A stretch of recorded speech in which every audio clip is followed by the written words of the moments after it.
Okay, guys, we are live. Hit the like, hit the share, give us a sub, and show us you care.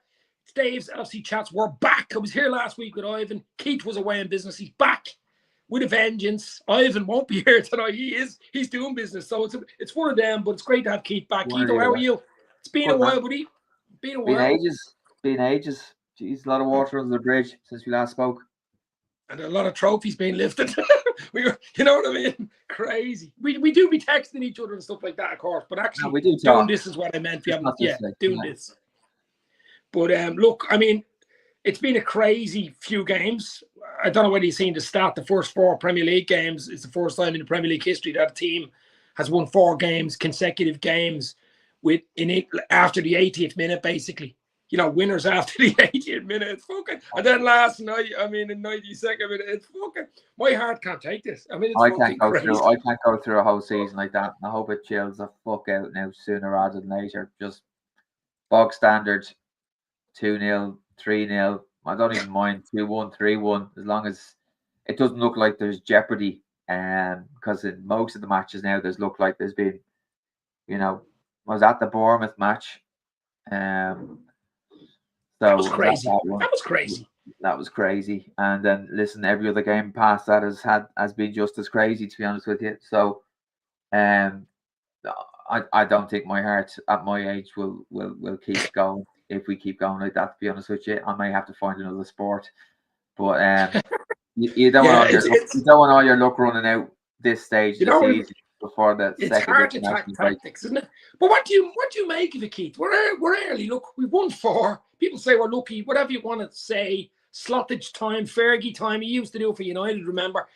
But at the end of the day, we've 4 wins, big tough on the weekend. We'll talk about the derby now in a few minutes. But even last night, I'm a little concerned about being 2-0 up in games, cruising, and just taking the foot off the bloody pedal a little bit, and then you're punished. It's great that we're getting late winners, but I'd rather a bit more control. Oh yeah, 100%. Listen, winning 1 match like that, and even 2 matches like that, you can consider lucky. Winning 5 matches on the bounce like that with very late or added on time winners certainly points towards some sort of mentality. And even when they went to all last week, there was a palpable shift in gears. And I think the lads just went, you know what, by hook or by crook, we're going to get this gotten, which is a fantastic mentality to have.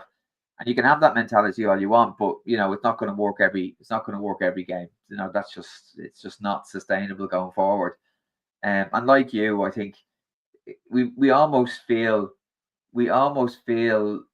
like Klopp 17, 18 is kind of where we feel like we are at the moment. It's there's a lot of gung ho football, and a lot of risks being taken, and decisions being made in terms of some like a lot of the stuff is we push on. So the fullbacks are pushed on, everybody's pushed on. We're chasing for goals, even at 2-0 up. We're still chasing for goals.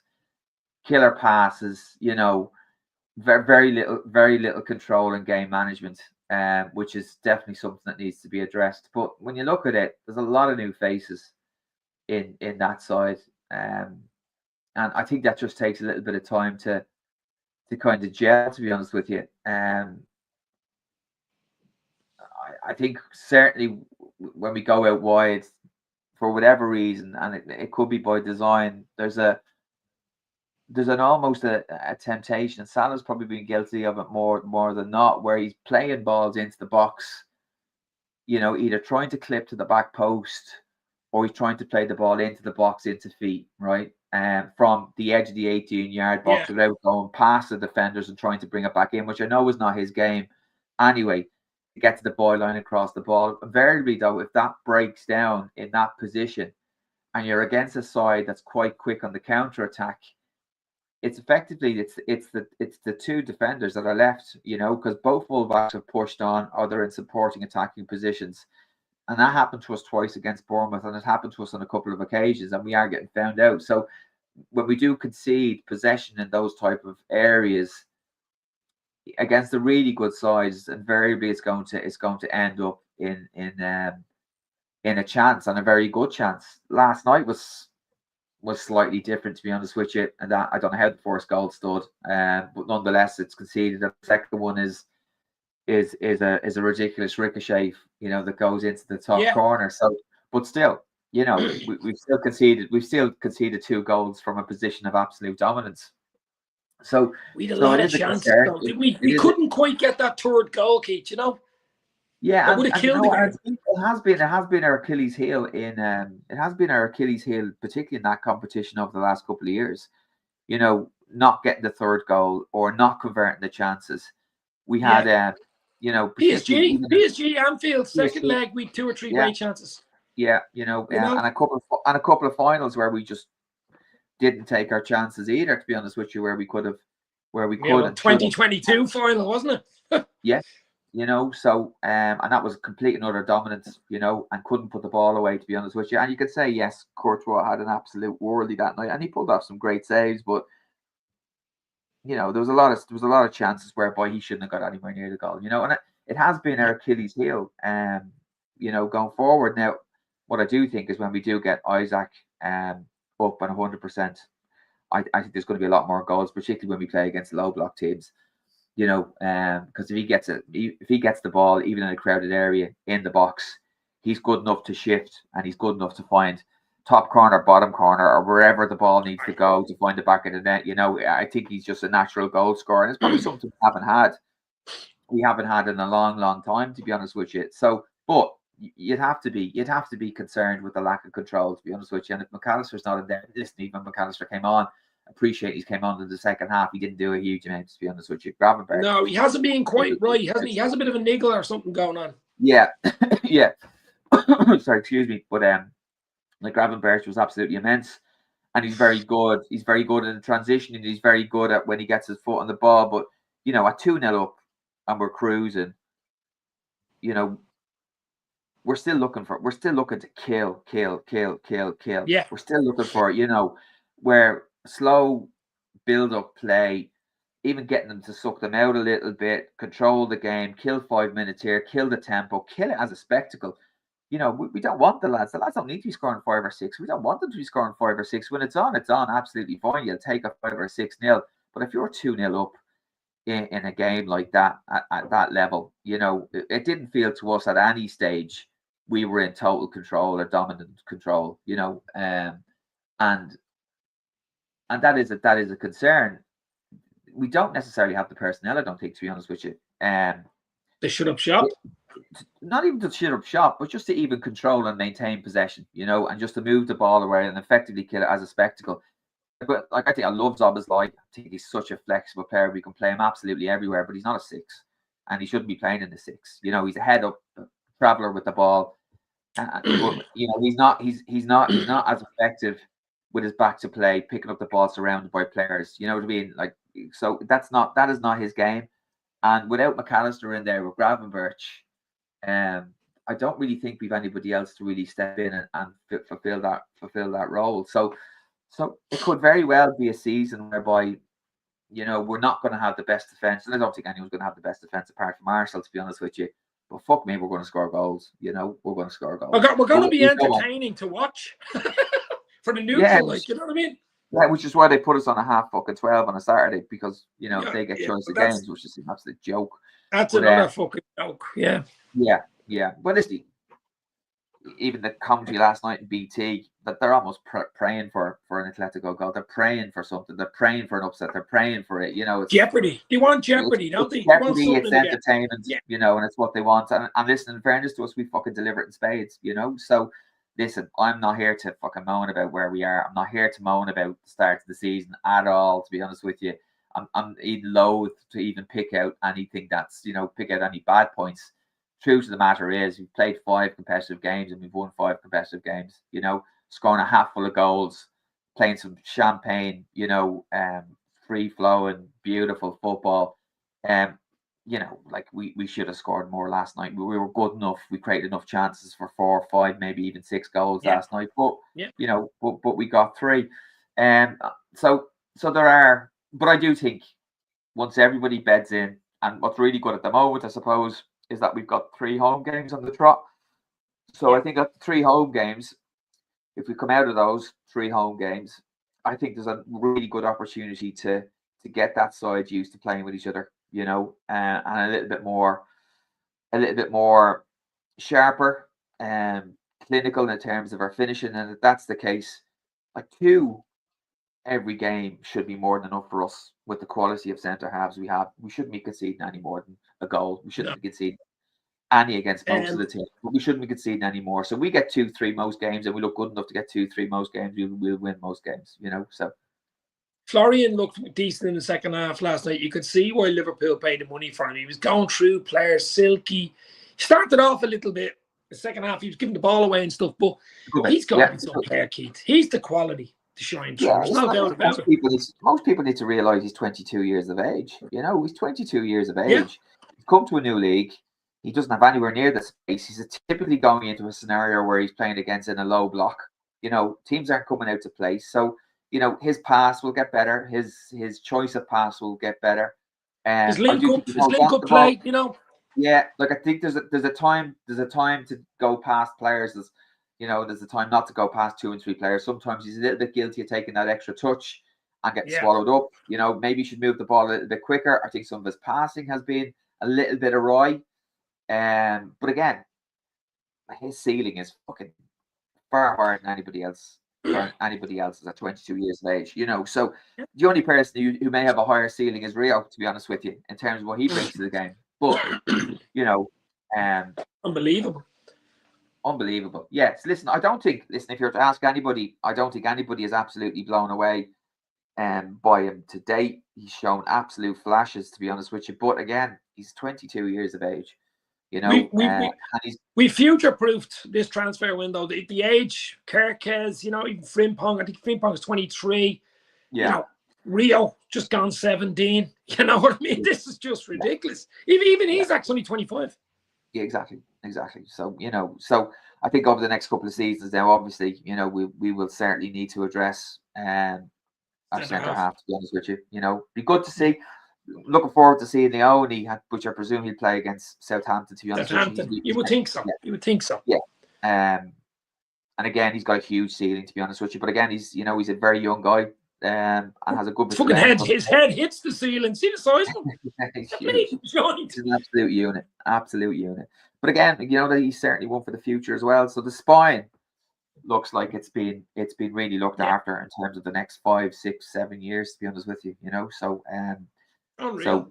The club know what they're doing. The club are going in the right direction. So you have no concerns there. So for the next 6, 7 minutes, we'll finish it on 20. We'll chat about the derby, of course. 12:30 is a ridiculous time. You're playing Champions League midweek. The only good thing was we were at home. We weren't in some other part of Europe. You know what I mean? 12:30. Everton. I think it'll be a tough game. It always is against them because they'll just go down to their level and park the bus and hack and tack and whatever. You know. Yeah. But we should be too good for them, Keith. It mightn't be as tough as previous seasons. I'd say they're going to put all their eggs into the away leg basket. To be honest with you, I think that would be a far harder game. To be honest with you. Hill Dickinson or whatever you call it, Dickinson Hill. Yeah, some name for a stadium. But what would you do on Saturday? What would you go back to the normal Ekitike, Gakpo, Salah, have Isak on the bench? I don't think he's going to start again. I don't think he'll start 2 games in a row. No, I think he'll start him. He's not coming back to me. He needs games. He needs minutes. That's the whole point of getting his fitness up. It's not as if he's coming back from an injury or anything, and you need to nurse him into it or anything. I think he'll start him again, to be honest with you. Bring him off at about 55, 60. Yeah, what I wouldn't mind doing is seeing what Ekitike would look like out on the left-hand side. Ekitike is not a 9, and I don't care what anybody says. He's not a 9. You know, he doesn't occupy that space around the penalty spot. You know, he kept coming deep. Even last night. I like him. No, so do I. Don't get me wrong. I think he's a fabulous footballer. I think he's got an eye for goal. But I'm just not too sure 9 is his best position, to be honest with you. And if you're looking to do a little bit of a rotation, even this early in the season, maybe try him out left. Salah obviously starts, and then play him through the middle. But likewise, if he comes off the bench and he decides to stay in with Gakpo, well then that's absolutely fine from my perspective. I think the two of them are interchangeable. You know, but he might do the reverse. He might start Ekitike and then bring on. But I would like to see him start. I prefer to see him start and have him come on, to be honest with you, if that's what we're going to do with him. If he's going to get 45 minutes, I prefer him to start 45 minutes and to Bring be in him it off from the half-time. get-go at the start. Yeah. Rather than bring them on at half-time, you know, because even you look at McAllister last night, he struggled to get into that game last night coming on as a sub. It can be more difficult for you to get into a game, particularly as a striker, than when you start. You could probably get more injuries coming on, you know, from a starting space straight into a game. The energy used up and the stretching and stuff could be dodgy for him as well. You know what I mean? Especially with a game like Everton, that's going to be a physical game. But it is going to be a physical game, and he'll definitely go strong. You know, he'll go as strong as he feels he needs to go. To be honest with you, So what would you go? Obviously, you'd have Alisson in goal, Konate, Van Dijk. Would you stay? Would you flick with? Would you go with Kerkez? Frimpong would be. I think Bradley has a chance of starting in this game, being physical. Yeah, I think Bradley might have a chance to stay. And I'd say, listen, it really does depend on how Robbo did last night. To be honest with you, and what he's like afterwards in terms of his recovery. But I thought he was brilliant last night. I thought Robertson was absolutely brilliant. Yeah. You know, and one touch and releasing the ball, you know, every ball was to feet on that left-hand side. I think he's probably giving Kerkhouse a bit of a slap on the wrist, to be honest with you. And as we saw with Quansah last season, he might have a bit of a spell on the bench. And I don't think it's the game for him, to be honest with you. I think if he starts, they target him. So it's hothead, isn't it? He's a bit of a hothead. He dives in an awful lot. Yeah, I like him though. He's a proper player, but it's just calm down a bit, you know. Yeah. What I do like about Frimpong, to be honest with you, is his recovery pace. His recovery pace is so, you know. So if you play him last night, you know, if you play him on Saturday, particularly if you know, and they do have a bit of pace about them, to be honest with you, Everton, if they do sit in and try and counter attack, which I presume that's what they're going to do, they're not going to come out and play football against us. You know, having a little bit of pace, at least one of the sides. And Frimpong certainly brings that. But listen, if he starts Bradley, well then no issue with that whatsoever. After that, Jones. It's a question mark of after that. So what would you do midfield? What would you do midfield? Jones, I think, should be back, but I don't know whether he'll start. But he'd be in the squad, I think. I don't think for a game of this magnitude he'll start, and we probably bring him into Southampton, I suppose, and give him a good run in Southampton.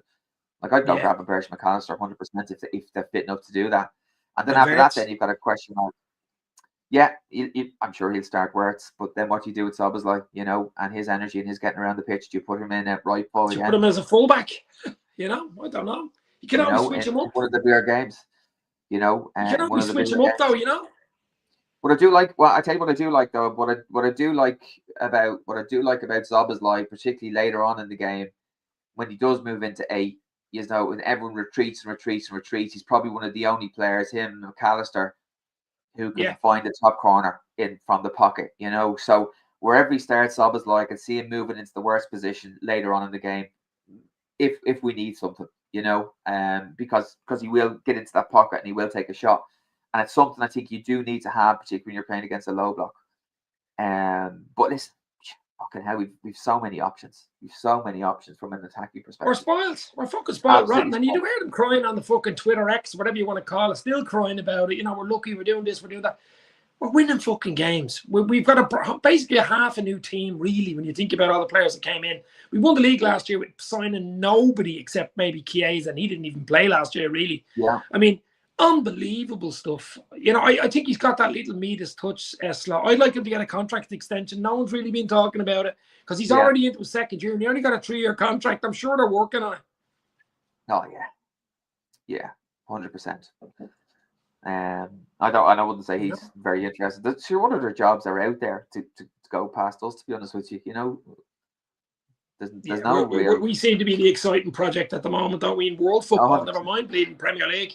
Yeah. So, listen, it's all gone. And as I said to you at the start of the season, like I don't think we've been lucky 5 times.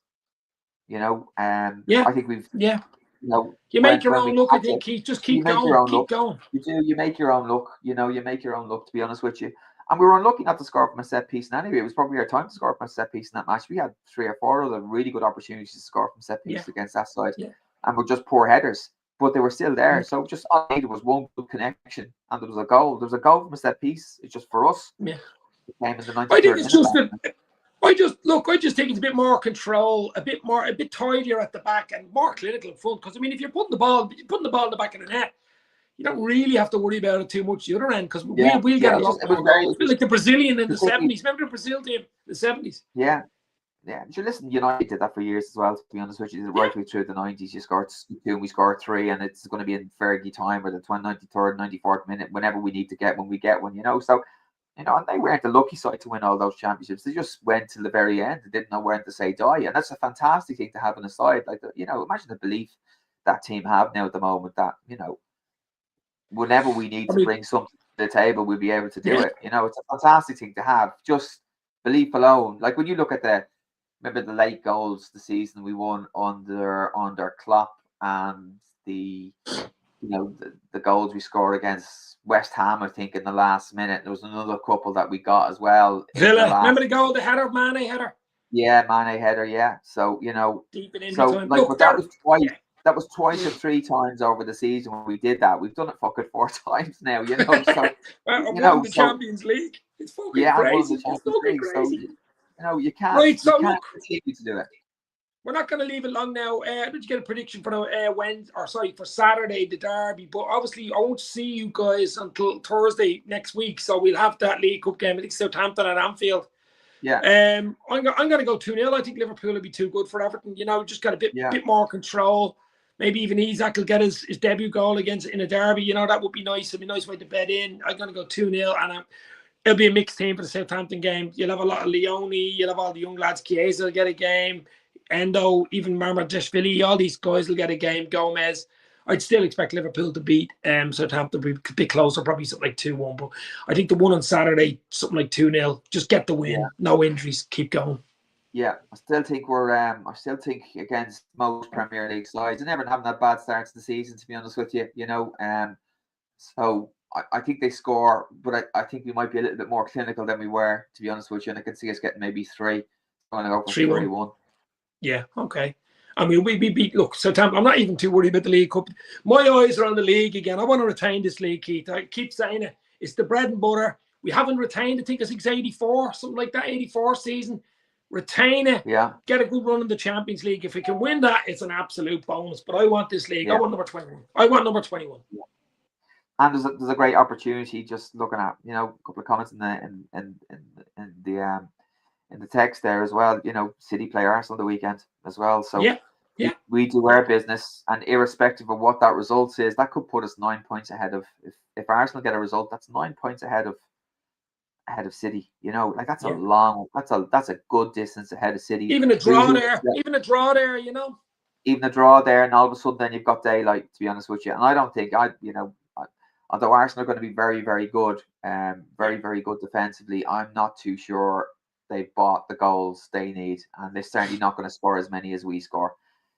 So I could see a couple of draws and a couple of it could very well boil down to how good we do against the top 6. To be honest with you, in our games, and I think we've got the firepower to be able to do that. Not sure Arsenal have this year. Look, you need a bit of luck with injuries and stuff like that. I think if we're okay that way, we'll be fine. We'll have a really good season. Anybody who finishes above Liverpool wins the league. It's as simple as that. I'm just hoping nobody finishes. As long as we don't get any serious injuries at centre half, I think the likes of Van Dijk or something would be a complete disaster. Yeah, we've enough to mix and match. Look, we leave it there. Great to have you back, Keito. We're going to try to do this, guys. 6:30 every Thursday with Ivan, Keith, or with both or the 3 of us, whatever way we can do it. So pop in and say hello. Big game for the Reds on Saturday, 12:30. It's an early kickoff of the Merseyside derby at Anfield. Will Isak get his first goal for the Reds in the derby? I'm hoping. Thanks, chat. Thanks, Keith. Stay safe. Talk soon. You never walk alone. Let's go.